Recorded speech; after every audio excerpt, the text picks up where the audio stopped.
आइए इस वीडियो में समझते हैं कि आखिर ये ट्रंप मिसाइल है क्या। क्योंकि हम न्यूज़ के अंदर देखते हैं कि ट्रंप की जो मिसाइल है वो तो दुनिया की सबसे तेज मिसाइल है। क्योंकि ट्रंप का बार बार ये क्लेम करना कि मैंने इंडिया और पाकिस्तान के बीच में एक वार रुकवा दी, क्योंकि भारत ने ऑपरेशन सिंदूर के दौरान पाकिस्तान के ऊपर एक स्ट्राइक की थी, उसके रिस्पॉन्स ने पाकिस्तान ने भी इंडिया के ऊपर हमला किया। लेकिन दोनों देशों की जो वार है आपसी सहमति से रुकी थी। बार बार इंडिया ये क्लेम करता है कि नहीं, किसी ने कोई मीडिएशन नहीं किया था, किसी ने कोई मध्यस्थता नहीं की थी। लेकिन ट्रंप ये बोल रहे हैं कि नहीं, मैंने मीडिएशन किया, मैंने दोनों देशों को डराया, मैंने दोनों देशों को ये बोला कि अगर मेरे साथ ट्रेड एग्रीमेंट करना है तो पहले आप दोनों को ये वार खत्म करनी होगी, वरना मैं कोई ट्रेड एग्रीमेंट नहीं करूंगा।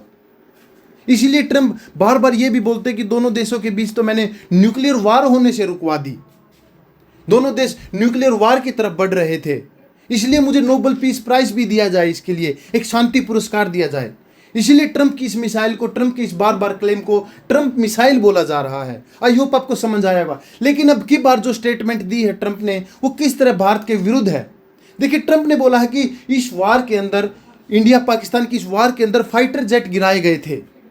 लेकिन ये स्टेटमेंट किस तरह भारत की तरफ इशारा करती है, क्योंकि हाल ही में हमारे जो अनिल चौहान है CDS, उन्होंने भी ये क्लेम किया कि इंडिया को इनिशियली लॉस हुआ था, हमारे फाइटर जेट गिराए गए थे, एयर के अंदर हमें नुकसान हुआ था। और फिर बाद में हमारे नेवी ऑफिसर का ये बोलना कि भारत के अंदर एक पॉलिटिकल जो सहमति नहीं थी, इसीलिए वजह से हमें एयर के अंदर नुकसान हुआ, हमारे जो फाइटर जेट है वो गिराए गए।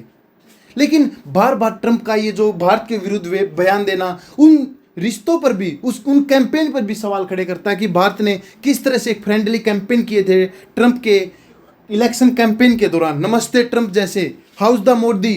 फिर इन पर भी सवाल खड़े करता है कि आखिर ट्रंप और जो मोदी की जो दोस्ती है वो उस पर कितना बड़ा सवाल खड़ा करती है अभी। आई होप आपको वीडियो पसंद आएगा। Like, share and subscribe. Thank you so much.